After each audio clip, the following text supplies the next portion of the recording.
네, 오늘 이 시간 우리가 함께 나눌 하나님 말씀은 로마서 15장 30절에 기록된 말씀의 내용입니다. 지난 시간에 바울 사도는 로마 교회 성도들을 향해 자신의 앞으로의 사역의 일정에 대하여 이야기를 하고 또한 우선적으로 먼저 시급하게 감당해야 될 예루살렘을 향한 그 모든 발걸음의 일들을 마치고 나서 그리스도의 말씀에 충만한 은혜를 가지고 그들을 방문할 것이다라고 이야기하고 있는 내용을 함께 살펴보았습니다. 그리고 오늘 말씀은 그와 같은 자신의 앞으로의 사역 일정에 대한 증거가 있은 이후에 그 모든 사역을 잘 마치고 무사히 로마 교회를 방문하고 그들과 만나게 될 수 있도록 함께 기도해 줄 것을 요청하고 있는 본문의 말씀입니다. 우리는 오늘 말씀에서 바울 사도가 로마 교회 성도들에게 자신을 위한 기도를 부탁하고 있다라는 사실에서 바울 사도가 자신의 예루살렘에서의 여정들이 결코 순탄치 않을 것이다라고 하는 사실을 예감하고 있었다라는 것을 발견할 수가 있을 것입니다. 그리고 그와 같은 많은 어려움이 예상되어지는 사역의 일정들을 앞두고 바울 사도가 행한 것은 첫째로 자신 스스로가 하나님 앞에 기도하는 것이었으며 둘째로는 동역자들에게 자신과 자신의 사역을 위한 기도를 부탁하는 것이었다라고 하는 사실을 우리가 함께 오늘 나누는 30절에 기록된 말씀을 통해 확인할 수가 있는 것입니다. 본문 말씀에서의 힘을 같이하여 빌다라고 하는 표현의 본래 의미는 승리를 위해 같이 싸워 나가다, 목표 달성을 위해 힘을 합쳐 함께 싸우다 라고 하는 의미의 표현입니다. 바울 사도는 자신의 사역을 감당하는 걸음을 싸움이나 전투와 같이 치열한 것으로 여기고 있었다라고 하는 사실을 이와 같은 표현을 통해 나타내 보여주고 있는 것이며 그 치열한 전투 가운데 임하는 수단은 기도라고 하는 사실을 증거하며 그 치열한 영적인 전투에 기도로 함께 동참해 줄 것을 그리고 힘을 보태 줄 것을 로마 교회 성도들에게 요청하고 있는 것입니다. 그리고 우리는 바울 사도가 이와 같은 고백과 요청을 통해 우리의 신앙의 여정 가운데 각자가 감당해야 되는 사명의 감당의 걸음이라는 것이 늘 형통한 걸음이 아닌 치열한 영적인 전투인 것을 로마 교회 성도들에게 주지시켜주고 있는 동시에 또한 그 싸움의 수단이 오직 바른 말씀과 기도라는 사실을 우회적으로 증거하고 있는 것이라는 사실을 또한 발견할 수 있어야지만 될 것입니다. 오늘 말씀을 통해 우리는 바울 사도가 기도에 대하여 얼마나 많은 가치를 부여하고 있었는지를 발견할 수가 있을 것입니다. 우리가 알고 있는 바울이라는 사람은 어떤 사람이었습니까? 우리는 바울에 대하여 증거하고 있는 수많은 성경의 기록들을 통해 그가 수많은 이적들을 체험하고 또한 직접적으로 그 스스로 그 이적들을 행한 자였으며 지적인 면에 있어서도 그 누구 못지않게 해박한 성경적인 지식을 소유하고 있는 자였다라는 사실을 잘 알고 있습니다. 하지만 그러한 그에게 있어서도 하나님께 맡겨진 사명을 감당하는 과정에 있어 가장 필요한 것으로 여겨졌던 것은 하나님의 도우심의 은혜를 간구하는 기도였다라는 사실을 오늘 본문 말씀은 증거하고 있는 것입니다.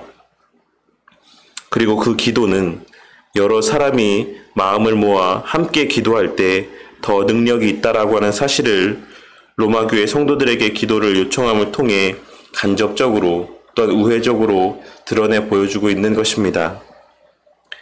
바울 사도의 이와 같은 기도의 요청은 오늘날을 살아가는 우리 모두에게 있어 많은 깨달음을 주는 말씀이라고 생각을 합니다.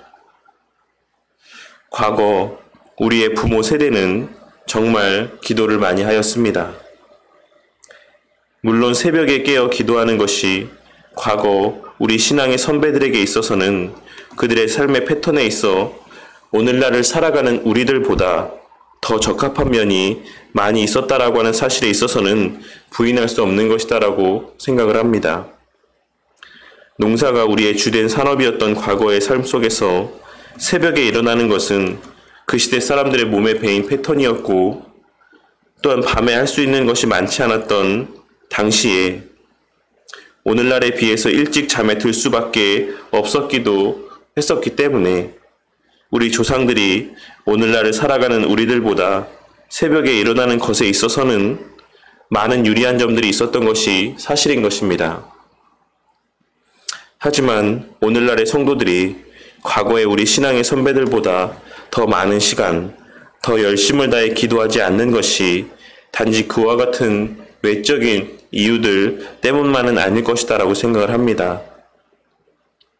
오늘날을 살아가는 이들에게 있어서는 말씀과 기도보다 더 우선시 여겨지는 일들이 많이 있기 때문에 말씀을 보고 기도하는 시간을 갖는 것이 쉽지 않은 것이다라고 할 수 있는 것입니다. 얼마 전에 뉴스를 통해서 요즘에는 일부러 새벽에 일찍 일어나서 자신만의 시간을 갖는 젊은 사람들이 늘어가고 있다는 소식을 본 적이 있었습니다. 새벽에 일찍 일어나 조용히 책을 보고 운동을 하고 그렇게 하루를 시작하는 젊은 사람들이 늘어가고 있다는 것입니다.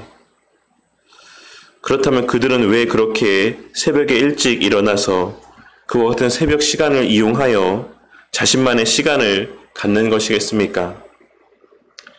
그것은 바로 그 시간이 온전히 자신이 하고 싶은 일들 가운데 집중할 수 있는 누구에게도 무엇에도 간섭받지 않을 수 있는 유일한 시간이기 때문일 것입니다. 제가 새벽이라고 하는 시간에 대하여 집중하고 있는 것은 그 새벽 시간 가운데 집중하여 기도하지 않는 이들 가운데 그 외의 시간에 더 열심히 기도하는 분들을 본 적이 별로 없기 때문에 그렇습니다. 새벽 시간 가운데 열심히 기도하는 자들이 하루에 다른 시간을 정해서도 열심히 기도하는 경우가 더 많이 있는 것입니다. 우리의 조용히 집중하여 기도할 수 있는 이 새벽의 시간을 귀하고 가치 있게 여기고 또한 선용하는 우리 모두가 되기를 바랍니다. 우리가 하나님의 일들을 감당함에 있어 가장 우선순위를 두어야 되는 것은 무엇이겠습니까? 그것은 말씀을 보고 기도하는 것입니다. 아마도 우리 가운데 이 사실에 동의하지 못하는 분은 단 한 분도 없을 것이다라고 생각을 합니다. 하지만 우리가 그 동의하는 바대로 진짜 믿고 있느냐, 그렇게 살고 있느냐는 다른 문제라고 할 수가 있습니다. 많은 사람들이 말씀과 기도의 중요성에 대하여 그 가치에 대하여 이야기를 하지만 실제 삶 속에서는 다른 수단들로 사명을 감당하려 하는 모습을 보일 때가 많이 있는 것입니다. 어떤 사람들은 물질을 통해 사명을 감당하려 하고 또 어떤 사람들은 세상에서의 높은 어떤 유력한 지위를 통해 하나님의 사명을 감당하려 하고 또 어떤 사람들은 그 외에 다른 외적인 수단들을 통해서 하나님의 일을 감당하려 하는 모습들을 나타내 보일 때가 많이 있는 것입니다. 그래서 그와 같은 부차적인 수단들 가운데 집중하느라 말씀 볼 시간이 없고 기도할 시간이 없으며 말씀 볼 여력이 없고 기도할 기운도 남아있지 않는 경우를 보게 될 때가 많이 있는 것입니다. 하지만 오늘 말씀에서와 같이 바울 사도의 로마교회 성도들을 향한 기도 요청에서 우리는 우리가 진짜 집중하고 애써야 되는 것이 무엇인지를 다시 한번 깨닫고 마음에 새기게 되는 은혜가 있기를 바라겠습니다. 그리고 이 새벽 우리가 함께 기도하는 이 시간이 얼마나 귀하고 가치 있는 시간인지를 다시 한번 깨닫게 되는 은혜가 있기를 바랍니다. 하나님께서는 야고보서 5장 16절 말씀에서 의인의 간구는 역사하는 힘이 크민이라 라고 말씀하셨다는 사실을 명심하고 우리의 기도를 통해 일하시는 하나님의 능력을 우리의 기도함을 통해 체험하고 목도하는 우리 모두가 되기를 바라겠습니다. 이 시간 그 누구 못지않게 하나님에 대한 부유한 지식을 소유하고 하나님의 은혜로 말미암아 수많은 이적과 기적을 체험했던 바울 사도였음에도 불구하고 그의 예루살렘으로 향하는 발걸음에 있어 그의 마음의 중심 가운데 가장 귀하고 가치 있게 여겨진 것은 하나님 앞에 기도하는 것과 성도들과 함께 기도하는 것이었다라고 하는 사실을 기억하고 우리 또한 매일의 새벽마다 하나님 앞에 기도하는 하나님 나라와 그 의를 위한 또한 교회와 선교사님들의 사역을 위한 기도로 말미암아 우리 모두가 우리 각자의 주어진 삶의 현장에서 하나님의 능력을 체험하고 하나님의 성취에 나아가실 선한 일들 가운데 진정으로 귀하게 쓰임받는 우리 바른교회 성도님들이 되시기를 주님의 이름으로 간절히 축원합니다.